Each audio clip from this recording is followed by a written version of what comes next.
Hello students, welcome back to your favorite channel Magnet Brains. I am your economics educator Gauri Chadon and we are going to discuss statistics जहाँ पे हम पढ़ रहे हैं correlation के बारे में।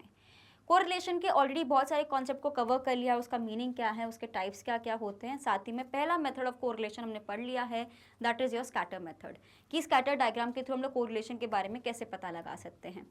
आज हम लोग कवर करने वाले हैं हमारा main portion, and I know maximum students को ये वाला टॉपिक बहुत ही खराब लगता है, that is your basically Karl Pearson's coefficient of correlation.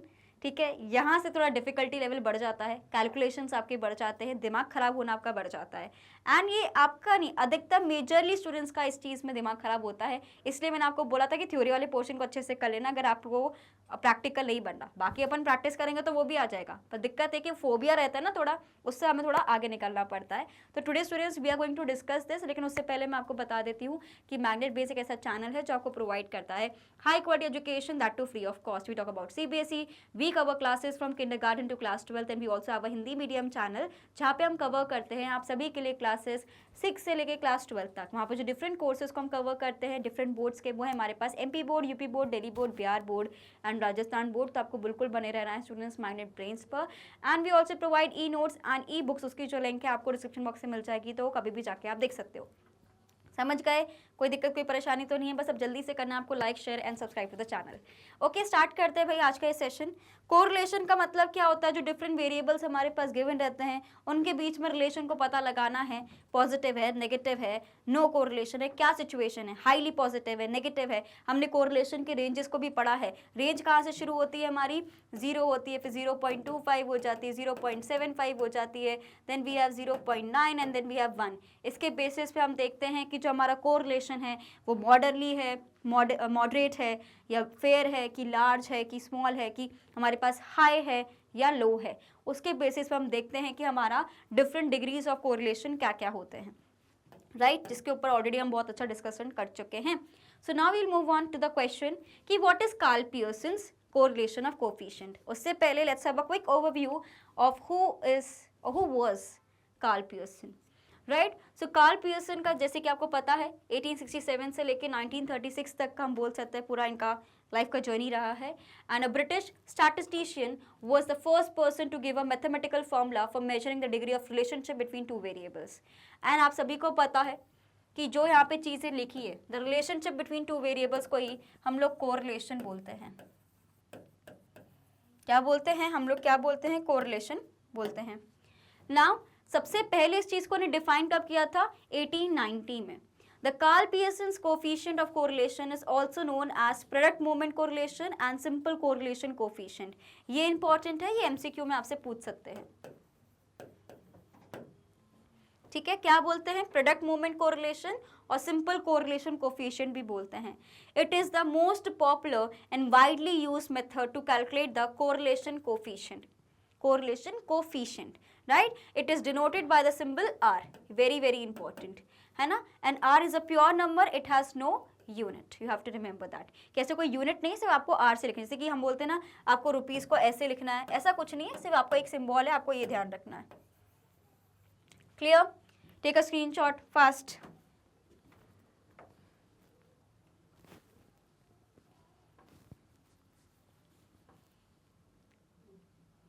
तो अभी तक क्या समझा कि सबसे पहले तो कार्ल पियर्सन्स को जो भी आप फॉर्मूला लिखोगे उसके आगे सबसे पहले आपको ये R लिखना पड़ेगा। ठीक है, सबसे पहले R लिखोगे। And he was the first person to define the relationship between two variables in 1980। ठीक है, he was a British statistician, you need to remember that. R से डिनोट करते हैं, he was the first person to calculate correlation of coefficient. Now, according to Karl Pearson's, coefficient of correlation is determined by dividing the sum of products of deviations from their respective means by the product of the number of pairs and their standard deviation. I know this is very hard to learn, but basically ये है पूरा का पूरा formula. अगर आपने, क्योंकि dispersion नहीं पढ़ा, डिस्पर्शन क्या होता है स्टूडेंट्स, उसमें हम डेविएशंस को स्टडी करते हैं। डेविएशंस का मतलब होता है चेंज, डेविएशन का मतलब होता है कितना गैप आ रहा है, क्या चेंजेस है, क्या प्लस है, क्या माइनस है। मतलब अगर आपको पता हो, आप लोग जब हम मीन लगाते थे तो अपन डेविएशंस को कैलकुलेट करते थे, मेन मीन से माइनस करते थे हमारे जो सीरीज में नंबर गिवन है। तो डेविएशन का मतलब होता है कंपेयर करके चीज़ों को निकालना, दैट इज योर डेविएशन। इतना तो मुझे क्लियर है, ठीक है। अब इनके डेफिनेशन में क्या लिखा है, coefficient of correlation is determined bye. अब कोएफिशिएंट ऑफ कोरिलेशन को कैसे लिखते हैं, आर की तरह लिखते हैं, लिख दिया, ठीक है। Is determined by dividing the sum of products of deviation from their respective means. मतलब जो मीन है उससे क्या डेविएशन है उसके निकालना है, जो भी सीरीज गिवन है। अब दो सीरीज गिवन होंगी बिकॉज दो वेरिएबल्स में हम पढ़ रहे हैं, तो एक इसका हो गया तो एक y का हो जाएगा। जब आप दोनों के डेविएशंस को स्टडी करते हो एंड उसका सम निकालते हो, ठीक है, ये किया। Then deviations from the respective mean by product of the numbers of the pairs, then number of pairs जिसको हम n की तरह डिनोट कर सकते हैं, number of pairs of the standard deviation of both series. अब जैसे कि आपको मैंने बताया कि कोरिलेशन को हम लोग r से डिनोट करते हैं, वैसे ही स्टैंडर्ड डेविएशन को हम लोग कुछ इस तरीके से डिनोट करते हैं, ठीक है। तो standard deviation of x and standard deviation of y। अब स्टैंडर्ड डेविएशन निकालना तो आप लोगों ने नहीं सीखा है क्योंकि आप लोग को ये आपके सिलेबस में हटा दिया गया है। तो अगर ऐसा कोई क्वेश्चन भी देंगे तो आपको क्लियरली बता देंगे कि स्टैंडर्ड डेविएशन क्या है, तो उसकी चिंता करने की ज़रूरत नहीं है। फिलहाल आप इसका स्क्रीनशॉट ले लीजिए जल्दी से।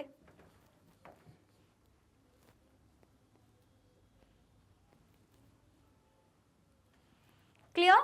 सो क्या बोलता है हमारा डेफिनेशन कि coefficient of correlation is determined by sum of products of the deviations from means from their respective means divided by number of pairs into standard deviation of both the series। दो series को ही लेके कर रहे हैं अपन, correlation दो variables में ही पढ़ रहे हैं। एंड बाकी ये रहे हमारे कार्ल पियर्सन जो यहाँ पे बने हुए हैं, क्लियर। अब इसका जो फॉर्मूला है सेम चीज को कैसे लिखना है, सबसे पहले क्या लिखा है, sum of the products of the deviation from their respective mean. Deviation कैसे निकालते हैं, अभी मैंने बताया कि जब अपने रिस्पेक्टिव मीन से अपन डेविएशन निकालते हैं। ये डेविएशन निकाला तो अपने पास ये छोटा x आ गया, छोटा y आ गया। तो अब पहला जो मेरा चीज़ बोल रहे हैं, पहला क्या है, sum of products of deviation from their respective means. तो सम आपको पता है सिग्मा की तरह डिनोट करते हैं हम लोग स्टैटिस्टिक्स में, तो ये क्या हो गया, एक्स वाई, आर का फॉर्मूला लिख रहे हैं। डिवाइडेड बाय क्या है, नंबर ऑफ द पेयर्स लिखा है यहाँ पे, number of pairs and the standard deviation of the respective series. तो हमारे पास क्या आएगा, नंबर ऑफ पेयर्स जो गिवन रहेगा क्वेश्चन में, इनटू प्रोडक्ट बोला है तो इनटू करना पड़ेगा, स्टैंडर्ड डेविएशन ऑफ x, ठीक है, into standard deviation of y।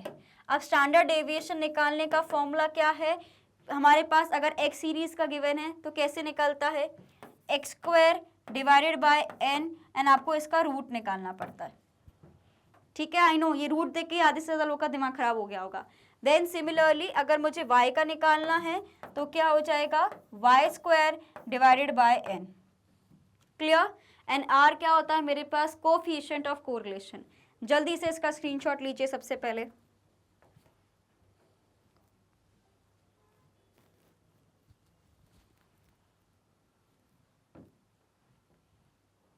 ठीक है, तो क्या समझे कि अगर मुझे किसी चीज का डेविएशन निकालना है तो कैसे निकलेगा, जो आपका सीरीज गिवन है उसको मीन से माइनस कर दो, जो सीरीज गिवन है उसको उसके मीन से माइनस कर दो, तो आपका डेविएशंस निकल के आ जाएंगे।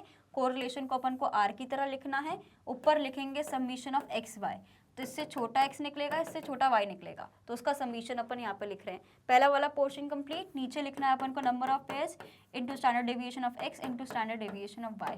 अब समझ आ रहा है, अब लिख लो।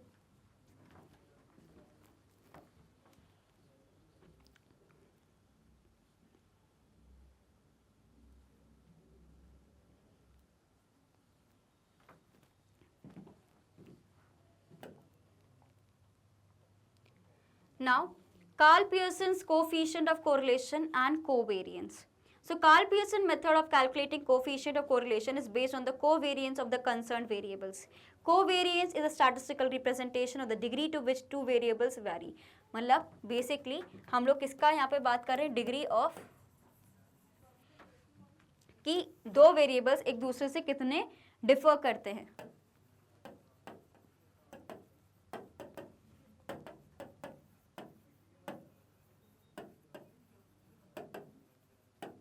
कि अगर मेरे पास दो सीरीज गिवन है,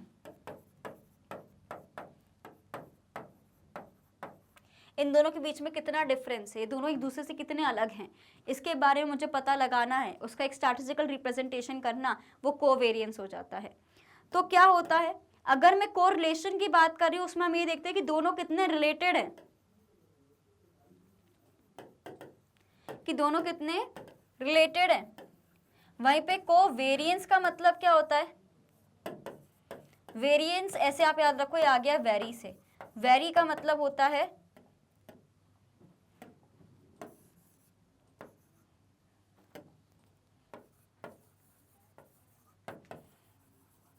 चेंज से। तो कोवेरिएंस का मतलब है कि दूसरे से कितने डिग्री में अनरिलेटेड हैं या एक दूसरे से कितने अलग हैं।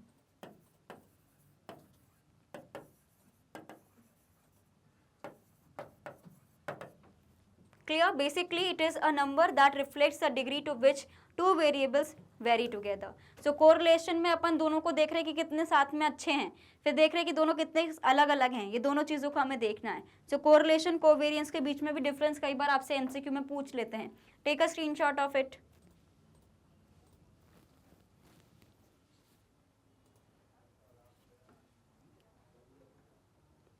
Done. So covariance symbol of two variables x and y is denoted by covariance, ऐसे लिख दो, and x into y। मतलब अगर मुझे covariance निकालना है तो सबसे पहले हमें निकालना पड़ेगा summation of x y divided by n। ये याद रखना, नंबर ऑफ पेयर्स जो हमारे पास गिवन है। एक्स वाई क्या होता है स्टूडेंट्स, एक्स का मतलब यहाँ पे क्या होता है, x minus deviation from the mean, and y का रहता है y minus deviation from y. तो ये किसका हो जाएगा मेरे पास, कोवेरिएंस का। किसका है, एक्स और वाई का। स्क्रीनशॉट ले लो जल्दी से, all of you quickly take a screenshot of this one. समझे कि नहीं समझे इस चीज को। सो कोवेरिएंस अलग होता है, कोरिलेशन अलग है, ठीक है। अगर हम बात करते हैं कोरिलेशन, उसका फॉर्मूला क्या है हमारे पास, summation x y divided by n into standard deviation of x, standard deviation of y। वहीं पे covariance that is your summation of x y divided by n। लिख लो उसको जल्दी से, फिर आगे बढ़ते हैं अपन। समझे कि नहीं समझे इस चीज को।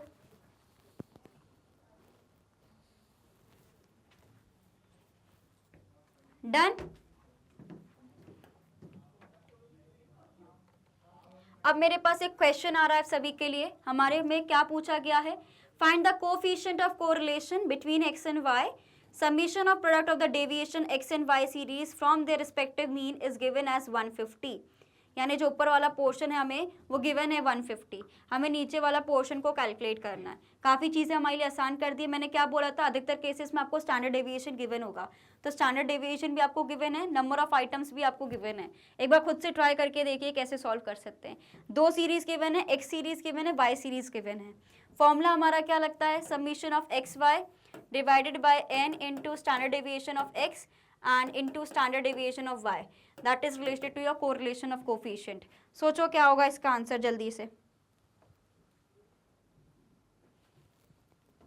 Done, you are taken a screenshot. देखो सबसे पहले आपको ध्यान रखना है कि n मेरे पास क्या गिवन है, n मेरे पास गिवन है दैट इज योर 30, ठीक है। वहीं पे दोनों में मुझे n 30 गिवन है, तो कोई टेंशन वाली बात ही नहीं है। नेक्स्ट आपको ये पता है कि स्टैंडर्ड डेविएशन मुझे x का कितना गिवन है 3 and standard deviation of y मुझे गिवन है 2। मुझे हर एक चीज़ क्वेश्चन में गिवन है यहाँ पे। वहीं पे मुझे समीशन ऑफ एक्स वाई भी गिवन है 150। तो मुझे अब बस कुछ नहीं करना, फॉर्मूला लगाना है अपना। फॉर्मूला क्या है मेरा, अभी मैंने बताया कि r is equal to summation of x y divided by आप क्या कर दोगे, that is n into standard deviation of x into standard deviation of y। अब सेम चीज़ों को मैं इसको पुट कर देती हूँ उसकी वैल्यूज़ को, तो r अपन ऐसे लिख देंगे, समीशन एक्स वाई मेरे पास 150 गिवन है, तो मेरा कोई झंझट नहीं है। डिवाइडेड बाय क्या करना है, n मेरे पास 30 गिवन है, into standard deviation of 3 into standard deviation of 2। तो अगर मैं इसको कैलकुलेट करूंगी 150 डिवाइडेड बाय मेरे पास 180 आ जाएगा। तो टोटल मेरे पास जो इसका आएगा पूरा का पूरा answer that would be around 0.833। बस इसको फॉर्मूले में पुट करना और मेरा आंसर आ जाएगा। समझ गए इस चीज़ को? तो मेरा क्या हो जाएगा, कोफिशिएंट ऑफ कोरिलेशन कितना हो गया 0.833। 0.833। अब इसका रेंज देखो, रेंज क्या है, एक 0.9 वाली जो थी वो वेरी हाई थी, 0.9 से लेके 0.75 तक मेरा आता था high degree.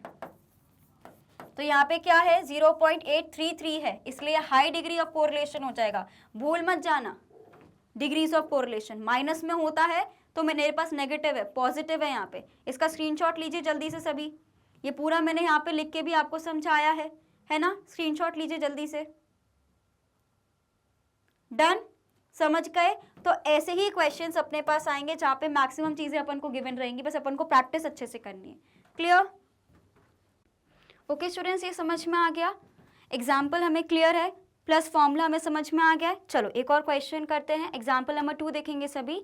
Find standard deviation of Y series if coefficient of correlation is 0.25, covariance between X and Y is 10 and variance of X is given as 64। अब क्या करना है, मुझे जो क्वेश्चन गिवन है उसको डायरेक्टली मुझे फॉर्मूला में लगाना है। फॉर्मूला क्या कहता है मेरे पास, अगर मुझे दो वेरिएबल्स के बीच में कोवेरिएंस चाहिए तो उसका फॉर्मूला क्या है स्टूडेंट्स हमारे पास, the formula is summation of x y divided by n. Clear? अब समीशन ऑफ एक्स वाई मुझे कितना गिवन है, the covariance between x y is given as 10, यानी मुझे इसका फॉर्मूला लगाने के बाद जो आंसर है वो ऑलरेडी 10 गिवन है।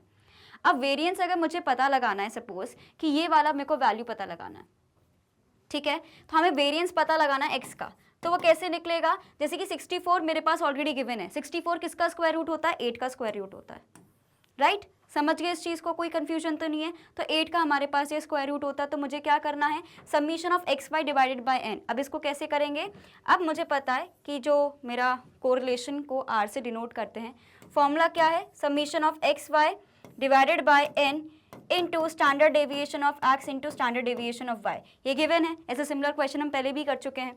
तो आर इज इक्वल्स टू क्या हो जाएगा स्टूडेंट्स हमारे पास, समीशन एक्स वाई मुझे क्या गिवन है, x y divided by n. अगर मैं बात करूं, ये तो मुझे ऑलरेडी 10 गिवन है ना, तो अगर मैं डायरेक्टली को 10 इंटू, अब मुझे क्या पता लगाना है, स्टैंडर्ड डेविएशन ऑफ एक्स पता लगाना है।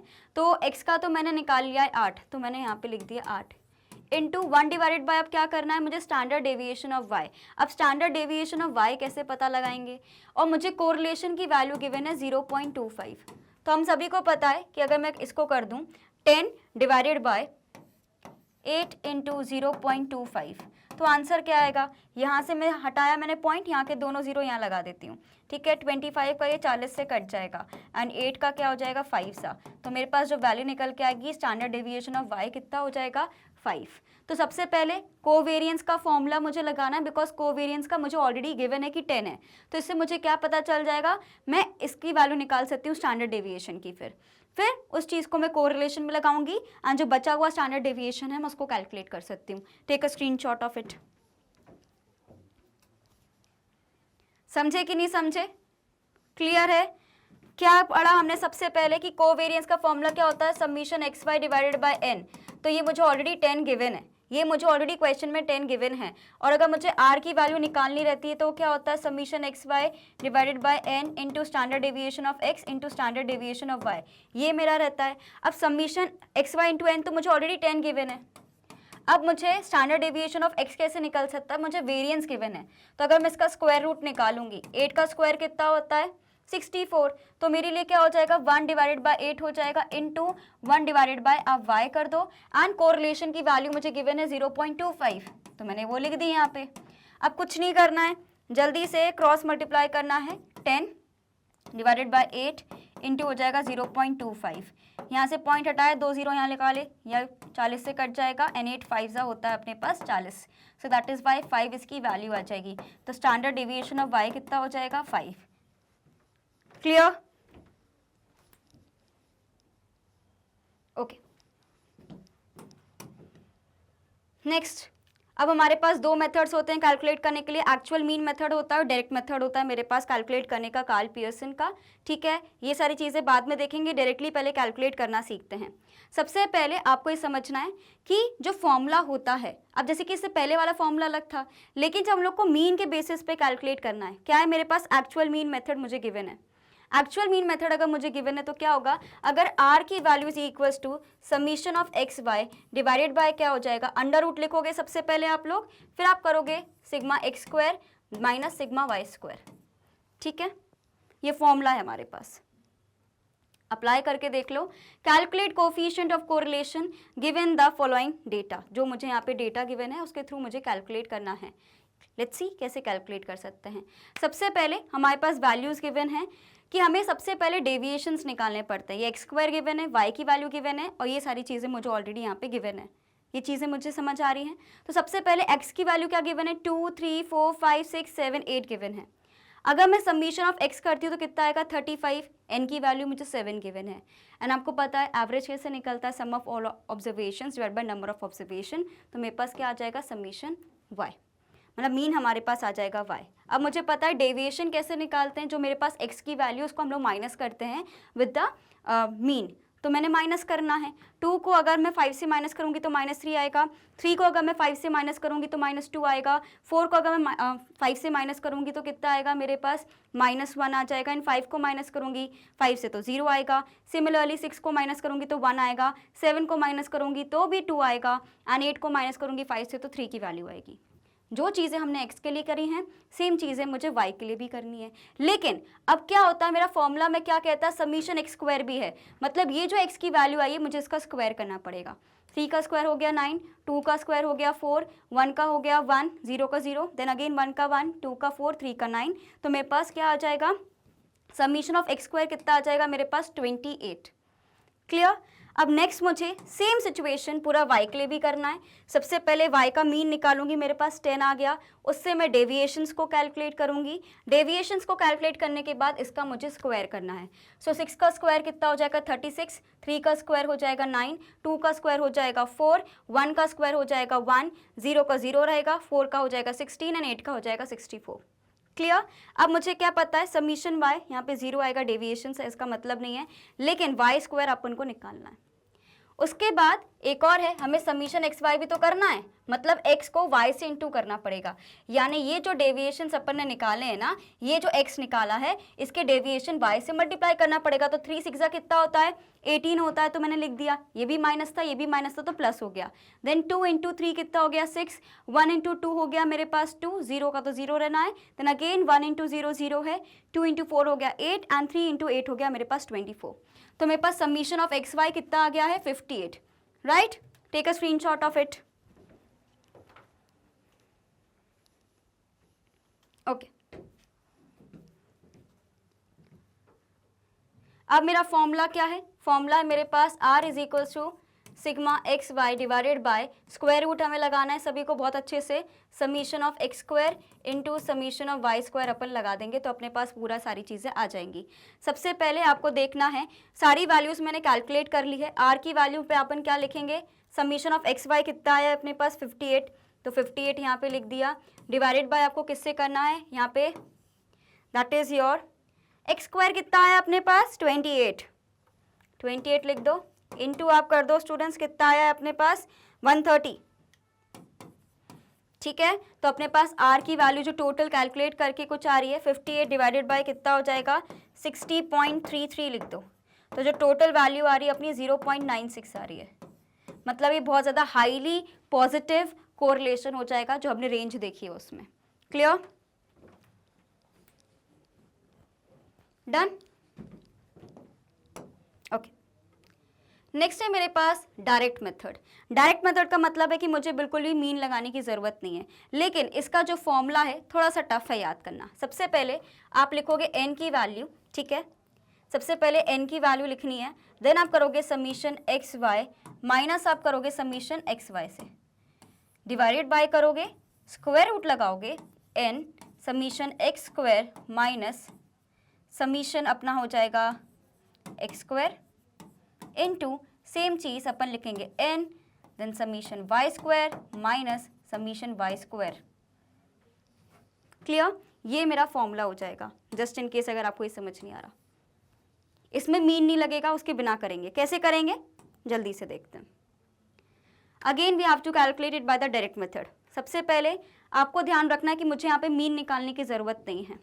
ये आपको वैल्यूज गिवन है समीशन एक्स, तो अब मुझे क्या करना है, डायरेक्टली इसका सबसे पहले मैं स्क्वायर कर लूंगी। 12 का स्क्वायर कितना होता है 144, 15 का स्क्वायर होता है 225, 18 का स्क्वायर हो जाएगा 324, 21 का स्क्वायर हो जाएगा 441, 24 का स्क्वायर हो जाएगा 576, 27 का स्कोर हो जाएगा 729 एंड 30 का स्क्वायर होता है 900। सिमिलरली y के लिए भी आप करोगे, 6 का स्क्वायर होता है 36, 8 का होता है 64, 10 का होता है 100, 12 का होता है 144, 14 का होता है 196, 16 का होता है 256 एंड 18 का होता है 324। कम से कम 20 तक के स्क्वायर्स को याद कर लेना, ठीक है? ओके अब क्या करना है, आप सबसे पहले x का स्क्वायर निकालो, कितना आ गया, मतलब पूरा टोटल निकालेंगे, 339 आ जाएगा, 339 आ जाएगा। सिमिलरली y का स्क्वायर निकालेंगे एंड एक्स वाई की वैल्यू कहाँ से आएगी, किसको इनटू करोगे स्टूडेंट्स, x, और यहाँ पे जो y गिवन है 12 से कितना होता है हमारे पास 720, 15 इंटू 8 कितना होता है मेरे पास 120। इस तरीके से मैं सब चीज़ों को कैलकुलेट कर लूँगी। Clear? Take a screenshot. Okay done. चलो आगे बढ़ते हैं। तो अब मुझे कुछ नहीं करना, इसको डायरेक्टली मुझे फॉर्मूले को यहाँ लगाना है। कैसे लगा सकते हैं, देखो सबसे पहले आप देखोगे n की वैल्यू कितनी गिवन है, ये वाला फॉर्मूला मुझे गिवन है। n की वैल्यू कितने नंबर ऑफ टर्म्स है मेरे पास, 1 2 3 4 5 6 7। तो सबसे पहले नंबर ऑफ टर्म्स मेरे पास कितने गिवन है 7। अब मुझे इसको क्या करना है, सबमिशन करना है एक्स वाई का। तो एक्स वाई का सबमिशन कितना आया है 1932। तो लेट्स डू 1932। तो यहाँ पे 7 की वैल्यू लिखेंगे, फिर हम यहाँ पे इंटू करेंगे 1932, ठीक है? अब मुझे क्या करना है, माइनस करना पड़ेगा किसको, सबमिशन एक्स। सबमिशन एक्स कितना है 147 है, इसको इंटू करेंगे हम लोग सबमिशन वाई से। सबमिशन वाई कहाँ है हमारे पास, सबमिशन वाई यस यही है 84। तो ये वाला लाइन क्लियर हुआ। इसको डिवाइड किससे करना है, अगेन आप n की वैल्यू लिखोगे, यहाँ पे n की वैल्यू 7 गिवन है, यहाँ पे सबमिशन ऑफ एक्स स्क्वायर कितना आ जाएगा 147 का स्क्वायर आ गया, ठीक है? एंड मेरे पास ये वाली वैल्यू आ गई एक्स स्क्वायर की। सिमिलरली y का भी करेंगे, तो जो टोटल अपने पास वैल्यू आ रही है वो कितनी आ रही है 1176 डिवाइडेड बाय 1764 इंटू 784। तो अब मुझे इसका स्क्वायर रूट कैसे निकालना है। स्क्वायर रूट निकालने की एक टेक्निक होती है, मैंने सोचा आज आपको बताती हूँ। छोटी सी टेक्निक है, अगर परफेक्ट स्क्वायर्स निकालने हैं तो उसके लिए काम आ सकती है। देखो मैंने इसका एग्जाम्पल भी लिख रखा है आपके लिए। 10 तक के स्क्वायर्स तो हम सभी को याद है कि 1 का स्क्वायर 1 होता है, 2 का 4 होता है, 3 का 9, 4 का 16, 5 का 25, 6 का हो जाएगा हमारे पास, then we have 36। Similarly for 7 we have 49, 8 का है 64, 9 का है हमारे पास 81 एंड 10 का है 100। 10 तक के याद हैं। तो देखो सबसे पहले अगर आपने नोटिस किया होगा कि 1 की वैल्यू कहाँ का एंड हो रही है, एक 1 यहाँ पे आ रहा है और एक 1 आ रहा है यहाँ पे। मतलब 1 कब आ सकता है लास्ट में, या तो 1 का स्क्वायर हो या तो 9 का स्क्वायर है, यानी 1 की वैल्यू 1 या 9 पे डिपेंड करती है। 4 देखो 4 कहाँ का आ रहा है, 2 पे भी आ रहा है एंड 4 आ रहा है 8 पे, तो मैंने 2 and 8 लिख दिया। 9 कहाँ आ रहा है, 9 आ रहा है 3 पे भी आ रहा है, 9 यहाँ पे 7 पे भी आ रहा है। 6 की अगर बात करें वो 4 पे भी आ रहा है, 4 पे आ रहा है एंड एक आ रहा है मेरे पास 36 6 पे आएगा एंड 5 की वैल्यू 5 पे आ रही है। ये चीज़ हमें क्लियर हो गई। अब ये चीज़ अगर मुझे समझ आ गई कि कौन सी वैल्यू कहाँ कहाँ आ सकती है, अब मैं यहाँ पे आती हूँ। अब 4, ठीक है, मुझे रूट निकालना है, किसका रूट निकालना है यहाँ पे 1764 का, ठीक है 1764 का। अब 4 के दो वैल्यू अपन देखते हैं कि क्या निकल सकता है, 2 या 8 में से कुछ निकलेगा, या तो 2 निकलेगा या तो 8 निकलेगा, ठीक है। ये दो वैल्यूज हो गई, लास्ट दो डिजिट से कंपेयर करते हैं। लास्ट दो डिजिट के बाद क्या बच रहा है 17। 17 तो किसी का स्क्वायर नहीं है, तो 17 से पहले कौन सा स्क्वायर आता है मेरे पास, उससे छोटा कौन सा है, दैट इज 4 का स्क्वायर। तो यानी 4 का स्क्वायर यानी 4 वैल्यू, तो 4 लिख दो। तो मुझे क्या समझ में आ जाएगा, या तो 42 मेरा होगा इसका अंडर रूट, या तो 48 होने वाला है। इन दोनों में से कोई एक है। अब इन दोनों में से कोई एक है कैसे पता चलेगा, तो इसके लिए करना है कि जो 4 यानी इसके अलावा जो भी वैल्यू अपनी आती है ना, यहाँ पे 4 आई है, 4 का नेक्स्ट नंबर से आप मल्टीप्लाई कर दो, कितना आ गया यहाँ पे 20। अब ये जो 20 है ना स्टूडेंट्स, ये जो 20 अपने पास आया है, इसको आपको कंपेयर करना है अपने ये वाले डिजिट से। अब आप बताओ 17 20 से बड़ा है कि छोटा है, छोटा है ना, मतलब जो हमारा इसका स्क्वायर रूट होगा वो 42 होना चाहिए। लेट्स सी 42 ही है क्या, देखो 42 ही है। तो कैसे करना है क्वेश्चन को, स्क्वायर रूट कैसे निकाल सकते हैं, परफेक्ट स्क्वायर रूट कैसे निकलेंगे, कि सबसे पहले आपको ये वाला टेबल याद कर लेना है ना, कि 1 की वैल्यू 1 या 9 पे आता है, 4 का 2 एंड 8 पे आता है, 9 का 3 एंड 7 पे आएगा, 6 का 4 एंड 6 पे आ सकता है, एंड 5 का 5 पे आएगा। उसके बाद जो अपने पास ये गिवन है उसके लास्ट दो डिजिट्स देखने हैं। इसका पहला डिजिट आप देखो कि 4 की वैल्यू या तो 2 में आ सकती है या तो 8 में आ सकती है, इसको आपने लिखा। उसके बाद आप देखोगे जो बचा हुआ नंबर है 17, उससे जस्ट छोटा कौन सा मेरे पास स्क्वायर आता है, तो मैंने देखा 4 का आता है, तो आप देख लो यहाँ पे 4। अब ये जो 4 लिखा है इसका 4 का आप नेक्स्ट वाले नंबर से मल्टीप्लाई करो 20। अब इस नंबर को आप 17 से, यानी जो भी ये नंबर गिवन है उससे कंपेयर करो। सपोज इसकी जगह अगर 21 होता, अभी मुझे नहीं पता ये स्क्वायर इसका है कि नहीं, लेकिन अगर ये 21 है तो हम क्या करते, ये 20 से छोटा नहीं है, बड़ा है, तो हम 48 को चुनते। तो डिपेंड करता है मेरा यहाँ पे कौन सी वैल्यू आ रही है। क्लियर, समझे इस चीज को पक्का। चलो, तो इस तरीके से हम लोग क्या निकाल सकते हैं, अंडर रूट निकाल सकते हैं, स्क्वायर रूट पता लगा सकते हैं। इसलिए इसका कितना हो गया 42, इसका हो गया 28। तो जो टोटल वैल्यू आ रही है मेरे पास कितनी आ रही है, सेम आ रही है, तो वैल्यू कितना हो जाएगा 1 हो जाएगा। Clear, take a screenshot now.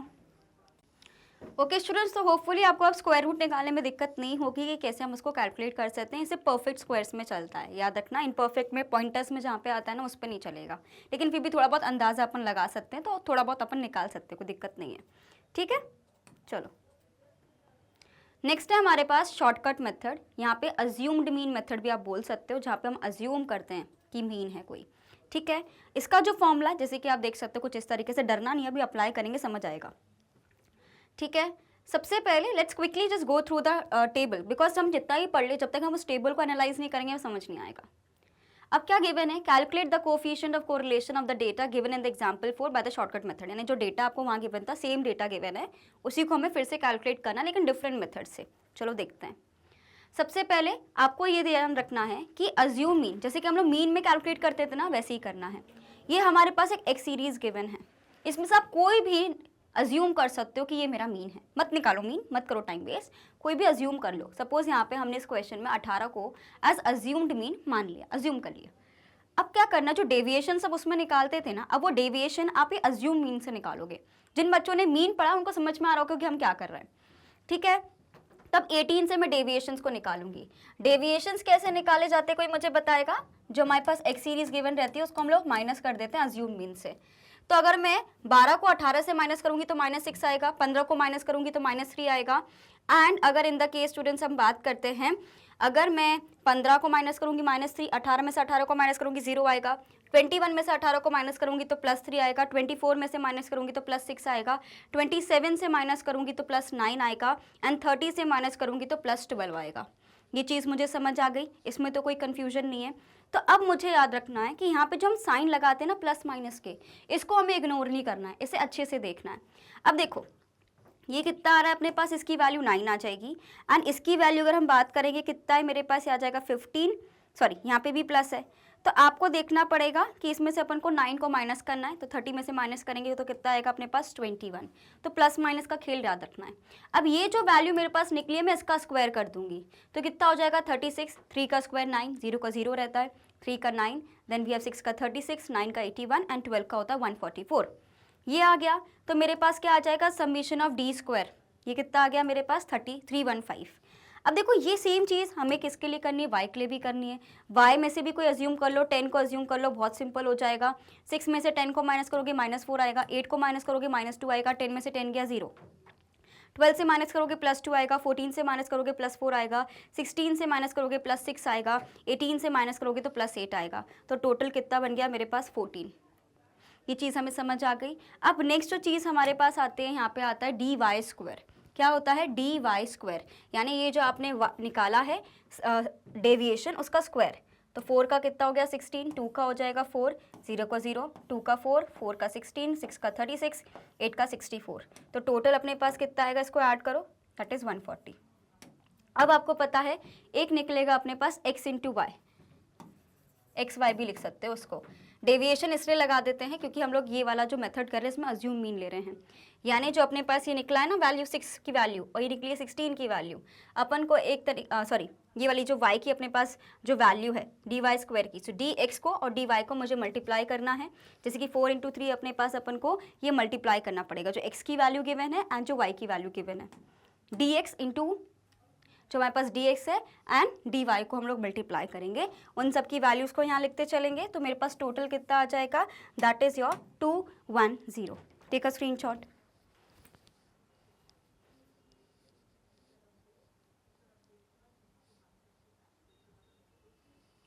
Clear? तो बेसिकली मुझे ये वाला और इसका मल्टीप्लाई करना है। 6 × 4 24 हो गया, 3 इंटू हमारे पास 2 हो जाएगा 6। सिमिलरली इसको मल्टीप्लाई करेंगे तो ये वाली वैल्यू मेरे पास आ जाएगी। अब क्या नहीं करना, फॉर्मूले में लगाना है। फॉर्मूला वही है।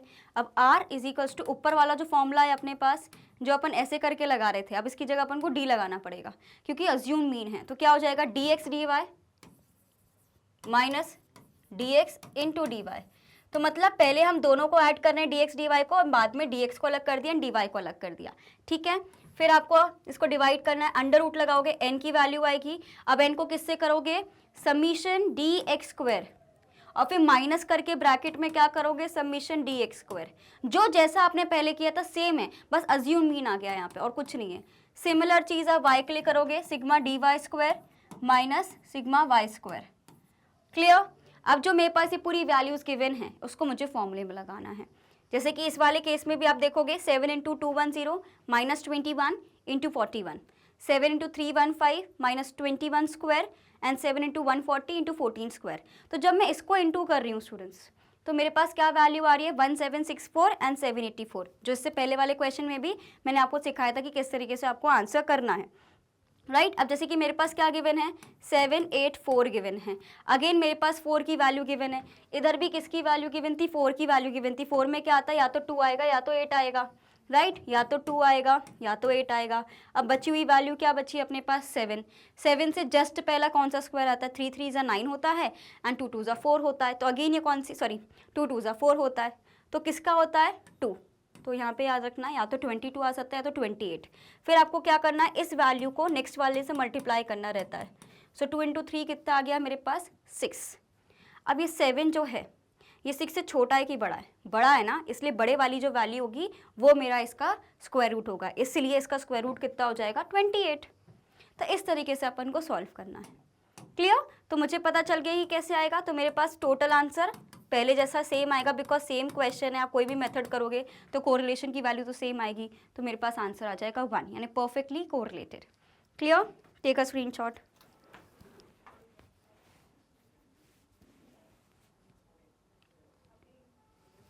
Done? Next, look at the assumptions of coefficient of correlation. So, Carl Pearson's coefficient of correlation is based on the following assumption. पहला क्या है, linear relationship. In this method, it is assumed that there is a linear relationship between the variables. That is, if the paired observation of both the variables are plotted on a scattered diagram, the plotted points will form a straight line. तो हम ये मान के चल रहे हैं कि जो relation है वो लाइन पे आएगा, उसी को हम लोग क्या बोलते हैं, लीनियर रिलेशनशिप। दो वेरिएबल्स को अगर मैं स्कैटर डायग्राम में प्लॉट करूंगी तो एक लीनियर रिलेशनशिप मुझे दिखने वाला है। नेक्स्ट अजम्पशन क्या है कि कैजुअल रिलेशनशिप, मतलब there is no cause and effect. आप सभी को पता है कि कोरिलेशन में we study about the association between the two variables, not the cause and effect. तो सेम चीज़ को हमने यहाँ पे बोला है, and there exist a cause and effect relationship between the force affecting the two variables. ठीक है, correlation is meaningless if there is no such relationship. Clear? Take a screenshot. तो अजम्पशन हमने कर रखा है कि कोई कॉज एंड इफेक्ट नहीं है अंडर दिस स्टडी, लेकिन हमें पता है कि कॉज एंड इफेक्ट रिलेशनशिप होता ज़रूर है, हमने इसको कंसीडर नहीं किया है। नेक्स्ट है मेरे पास normal distribution. The two variables under the study are affected by a large number of independent causes of such a nature as to produce normal distribution. Variables such as height, weight, color of skin, commodity prices, demand, supply, etc. are affected by a multiplicity of forces. यानी बहुत ज़्यादा different causes affect करते हैं हमारे correlation को. And next क्या है, error of measurement. The coefficient of correlation is more reliable if the error of measurement is reduced to the minimum. ये सिर्फ इस पे नहीं, किसी भी स्टडी पे लागू होता है। हम मान के चल रहे कि जितने कम एरर होगा उतना ज़्यादा हम उसको एप्लीकेबल मान सकते हैं। क्लियर? नेक्स्ट है हमारे पास, देखो अजम्पशंस इतने इंपॉर्टेंट नहीं जितने हमारे पास ये प्रॉपर्टीज इंपॉर्टेंट है। पहली प्रॉपर्टी क्या है, the coefficient of correlation lies between -1 to +1। ये आपको पता है कि जो रेंज होती है कोरिलेशन की या कोफिशिएंट ऑफ कोरिलेशन की वो -1 से +1 के बीच में रहती है। The coefficient of correlation is independent of the change of origin and change in scale, right. ये दो प्रॉपर्टीज हैं। सबसे पहले प्रॉपर्टी को स्टडी करते हैं। This property of r will always serve as a useful check on the correctness of a calculation. अगर कोई वैल्यू मेरे पास 2.46 आ रही है तो कहीं ना कहीं इंडिकेट कर रहा है कि आपने कोरिलेशन का फॉर्मूला ही गलत अप्लाई किया है। याद रखना कि कोरिलेशन की जो वैल्यू है, जो आपका आंसर निकल रहा है, वो -1 से +1 के बीच रहना चाहिए। Next, the coefficient of correlation is independent of the change of origin and scale. देखो ओरिजिन एंड स्केल का मतलब होता है कि कोई चीज़ हम मल्टीप्लाई कर रहे हैं, डिवाइड कर रहे हैं, प्लस कर रहे हैं, माइनस कर रहे हैं, तो ओरिजिनल वैल्यू में क्या चेंजेस आते हैं। सो हम ये मान के चल रहे हैं कि we will observe that changes of origin and scale of both the variables will have no effect on the correlation coefficient. Clear कि इसका कोई इफेक्ट नहीं होता कोरिलेशन कोफिशिएंट पे। Clear, take a screenshot now.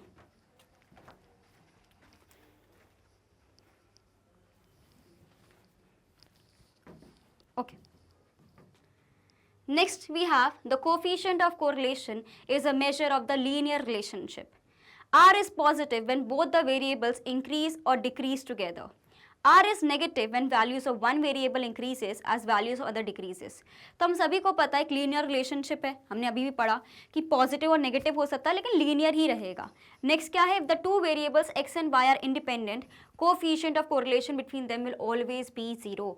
तो आपको समझना है कि कोरिलेशन 0 हो सकता है ना, बिकॉज हमें पता है कि -1 से +1 हो सकता है, तो 0 कोरिलेशन हो सकता है। उसका मतलब होता है कि दोनों इंडिपेंडेंट चीज़ें हैं, वो रिलेटेड नहीं है। Clear, take a screenshot of it. समझे इस चीज़ को। अब एक बार गो थ्रू कर लेते हैं कि हमने इस पर्टिकुलर इसमें हमने कौन कौन से फॉर्मूलेस को देखा है। सबसे पहले जो फॉर्मूला हमने देखा था वो देखा था स्टूडेंट्स कोवेरिएंस का। किसका फॉर्मूला देखा हमने, कोवेरिएंस का। ठीक है, कि सबसे पहला जो हमारे पास फॉर्मूला आता है वो किसका है, कोवेरिएंस का। कोवेरिएंस का फॉर्मूला क्या कहता है, summation of x y divided by n.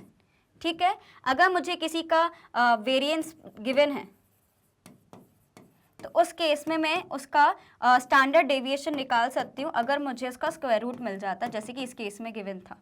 ठीक है, फिर हमने देखा था एक नॉर्मल कोरिलेशन का क्या फॉर्मूला रहता है। नॉर्मल कोरिलेशन का फॉर्मूला रहता है समीशन एक्स वाई, जैसे कि हमें यहाँ पे भी गिवन है, divided by n into standard deviation of x into standard deviation of y। सबसे पहले आप इस वाले पोर्शन का स्क्रीनशॉट लीजिए, फिर हम आगे के एक बार जल्दी से गो थ्रू कर लेते हैं हमारे फॉर्मूलाज को। आई थिंक ये वाले बहुत सिंपल फॉर्मूलाज हैं, स्टैंडर्ड डेविएशन वाले फॉर्मूलाज हैं जहाँ पे आपको क्वेश्चन में स्टैंडर्ड डेविएशन गिवन रहता है या आपको कोई और वैल्यू गिवन रहेगी तो अपन क्रॉस मल्टीप्लाई करके निकाल सकते हैं। ये चीज़ क्लियर हुई। ओके, फिर हमारे पास आया कि कोफिशिएंट ऑफ कोरिलेशन को निकालने के तरीके। इससे पहले हमने जो इसका आंसर देखा था, ये वाला एक बार मैं बताती हूँ। एक तो ये हो गया हमारे पास, and we have yes Karl Pearson, जो हमारे पास Karl Pearson coefficient of correlation. एक तो मेरे पास ये मेथड हो गया, ये स्टैंडर्ड डेविएशन वाला मेथड है। अगर मुझे मीन के थ्रू कोई निकालनी है चीज़ें, तो मीन के थ्रू अगर हम निकालते हैं तो इसका जो फॉर्मूला रहता है ये हो जाता है। कौन सा फॉर्मूला रहेगा, R is equals to summation x y divided by हो जाएगा हमारे पास, that is your summation x square into summation y square. ये भी एक तरीके से हमारे पास मेथड गिवन है जब मुझे मीन गिवन रहता है। तो ये एक फॉर्मूला हो गया, स्क्रीनशॉट लीजिए जल्दी से। ठीक है, नेक्स्ट जो फॉर्मूला हमें लिखना है, ये भी बड़ा सिंपल सा फॉर्मूला, प्यारा सा फॉर्मूला है। यहाँ से गड़बड़ होना शुरू होती है डायरेक्ट मेथड में, जहाँ पे थोड़ा कॉम्प्लिकेटेड रहता है। ये मेरे पास फॉर्मूला गिवन है, जल्दी से अब इसका स्क्रीनशॉट लेंगे। देखो याद कैसे करना है, सबसे पहले n लिखो ऊपर, ठीक है, स्क्वायर रूट बनाओ, एक n इधर लिखो, दोनों के बीच में इंटू लिखो, एक n यहाँ लिखो। पहले इतना बनाया, अभी क्या करना है, समीशन लिखो एक्स वाई, फिर इसी को ब्रेक डाउन कर दो, summation x and summation y, and point लगा दो, इंटू यहाँ लिख दो। सॉरी माइनस आएगा अपना, ऊपर माइनस आता है, नीचे इंटू आता है, क्योंकि हम लोग को दोनों के बीच का डिफरेंस चाहिए। ये लिखा। अब क्या करना है, पहले पूरा x के पॉइंट ऑफ व्यू से लिखेंगे। समीशन पहले एक्स स्क्वायर किया, फिर इसी चीज़ को अपन ने ब्रैकेट में भी लिख दिया। अब सेम चीज़ y के साथ भी करेंगे। y के लिए क्या करेंगे, समीशन वाई स्क्वायर करेंगे, माइनस कर देंगे वाई स्क्वायर। तो अपने पास क्या आ जाएगा, पूरा फॉर्मूला आ जाएगा। एक बार लिख के देखें, चलो सबसे पहले ये ड्रॉ करी लाइन, यहाँ पे लिखा n, यहाँ पे भी n लिखो, स्क्वायर रूट बना दो, यहाँ पे भी स्क्वायर रूट बनाओ, n लिखो, इधर मल्टीप्लाई लिखोगे, इधर माइनस करोगे, ये चीज़ समझ आई। अब करो समीशन एक्स वाई लिखा है यहाँ पे, ठीक है। अब इन दोनों को ब्रेक कर दो, summation x dot summation y, multiply करना है दोनों में, याद रखना है। अब हम लोग उठाएंगे समीशन एक्स स्क्वायर कर देंगे and then summation x square हो जाएगा। सिमिलरली आप करोगे समीशन वाई स्क्वायर एंड फिर ब्रैकेट में करोगे समीशन वाई स्क्वायर। सेम चीज़ को 2 बार लिखना है एंड दोनों के बीच में माइनस का साइन आएगा यहाँ पे, ठीक है। तो ये मेरा पूरा फॉर्मूला बन जाएगा। Take a screenshot of it, ठीक है। अब इसी से मिलता जुलता जब हम लोग अज्यूम मीन करते हैं तो अज्यूम मीन में हमारे पास डी की वैल्यू आ जाती है डेविएशंस को निकालने के लिए। तो सेम फॉर्मूला को कुछ इस तरीके से लिखा जाएगा, सेम फॉर्मूला है, पूरा डिट्टो सेम फॉर्मूला है, बस डी की वैल्यू लगा दी। देखो इससे पहले क्या फॉर्मूला लिख रहे थे, फिर से लिख रहे हैं, चलो एन था, ठीक है, यहाँ पे एन लिखा और इनटू किया एंड यहाँ पे अपन ने एन लिखा।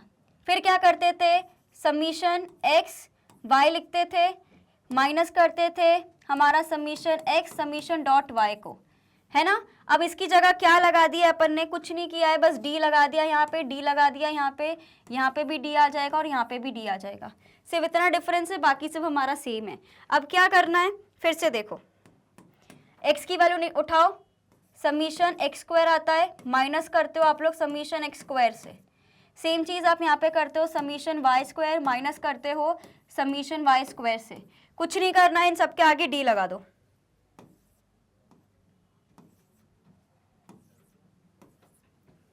तो अपने पास सेम बन गया फॉर्मूला। तो जो फॉर्मूला से पहले सीखा था उसके आगे सब मैंने डी लगा दिया है, बाकी पूरा फॉर्मूला सेम है। Take a screenshot now, done, clear. Properties याद रखना है, इंडिपेंडेंट है, कोई भी चेंज इन ओरिजिन या स्केल से कुछ फर्क नहीं पड़ता है। रेंज लाई करती है -1 से +1 तक, ये हम पढ़ चुके हैं यहाँ पे, राइट। अब हम लोग जल्दी से देख लेते हैं मेरिट्स एंड डीमेरिट्स। मेरिट्स का मतलब होता है positive points. So the merits of Karl Pearson's method are, सबसे पहले तो ये बहुत ही ज़्यादा पॉपुलर मेथड है। It is the most popular and the most widely use mathematical method of styling correlation between 2 variables, है ना, बहुत पॉपुलर मेथड है। सेकेंड क्या है, डिग्री एंड कोरिलेशन की अगर हम बात करते हैं डायरेक्शन की, the correlation coefficient summarises in one figure not only the degree of correlation but also the direction. Because आप सभी को पता है कि हम लोग को एक तो हमें न्यूमेरिकल वैल्यू पता चल रही है, लेकिन साथ में डायरेक्शन भी पता चलता है कि पॉजिटिव है कि नेगेटिव है, तो ये भी हमारे पास एक देखने को मिलता है। नेक्स्ट क्या है, डीमेरिट्स, जल्दी से देख लेते हैं। अब क्योंकि देखो यहाँ पे मेजरली चीज़ें मीन के थ्रू हो रही है, स्टैंडर्ड डेविएशन में भी मीन लग रहा है, तो मीन की एक बहुत बड़ी प्रॉपर्टी हमने पढ़ी है कि मीन ना एक्सट्रीम वैल्यू से काफ़ी अफेक्टेड रहता है, तो आपको यहाँ पे दिखेगा इसका असर। सेकेंड, ये थोड़ा टाइम कंज्यूमिंग है, इसके हमें फॉर्मूला याद करने में ही टाइम लग गया, तो टाइम कंज्यूमिंग है। हमने अज्यूम किया है कि इसके बीच में लीनियर रिलेशन है, कोई कॉसेशन नहीं है, लेकिन रियल लाइफ में तो अलग चीज़ें भी हो सकती हैं। सो इसलिए एक बहुत बड़ा डीमेरिट है कि हमने अज्यूम कर रखी हैं चीज़ें। क्लियर, स्क्रीनशॉट ले लो पहले इसका, मेरिट्स का। डन, चलो इसका भी स्क्रीनशॉट लेंगे जल्दी से सभी, ओके। नेक्स्ट है हमारे पास possibility of wrong interpretation. One has to be very careful interpreting the value of the coefficient of correlation, as very often the coefficient is misinterpreted. Because कई बार अप्रॉक्स वैल्यू भी आ जाती है ना, जो रूट्स वगैरह होते हैं, तो थोड़ी बहुत ही वैल्यू इधर से उधर हुई तो वो हाई और पॉजिटिव और हाई और मॉडरेट में दिक्कत आ जाती है, क्योंकि हम लोग कोरिलेशन कैलकुलेट करते हैं तब। क्लियर, तो स्टूडेंट्स ये था हमारे पास method of Karl Pearson's coefficient, जिसमें हमने सबसे पहले देखा कि कोवेरियंस का क्या मेथड होता है, फिर हमने नॉर्मल मेथड देखा कार्ल पियर्सन का कौन सा सिंपल मेथड होता है, फिर उसके बाद डिफिकल्टी लेवल बढ़ी, हमने शॉर्टकट मेथड के through actual mean method and deviation method से 3 अलग अलग फॉर्मूलेस को और अच्छे से स्टडी किया है। इस पर्टिकुलर पूरा कार्ल पियर्सन में फॉर्मूला बहुत इंपॉर्टेंट है, फॉर्मूला को याद करो। वैसे मैंने 2-3 बार आपको लिख के बताया कि आप ऐसे इसको याद करोगे तो हो जाएगा, आपको इसको प्रैक्टिस करना पड़ेगा, तभी आप में इसमें एक्यूरेसी आएगी। स्पियर्समैन रैंक कोरिलेशन मेथड इजी है इसके कंपैरेटिव में, लेकिन इधर सबसे बड़ी दिक्कत ये आती है कि इसको याद कैसे करना है, तो मैंने आपको इसमें सारी चीज़ें बता दी हैं। स्क्वायर रूट कैसे निकालते हैं परफेक्ट स्क्वायर्स का, वो मैंने आपको बता दिया है।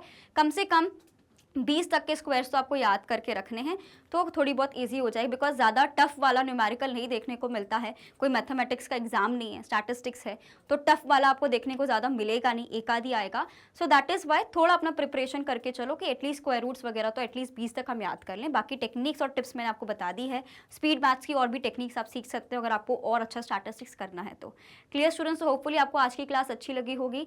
As you all know students की मैग्नेट ब्रेन्स एक ऐसा चैनल है जो आपको प्रोवाइड करता है high quality education to free of cost. We talk about CBSE. We cover classes from kindergarten to class 12th and we also have a Hindi medium channel जहाँ पे हम कवर करते हैं हम सभी के लिए क्लासेस 6 से लेकर क्लास 12 तक।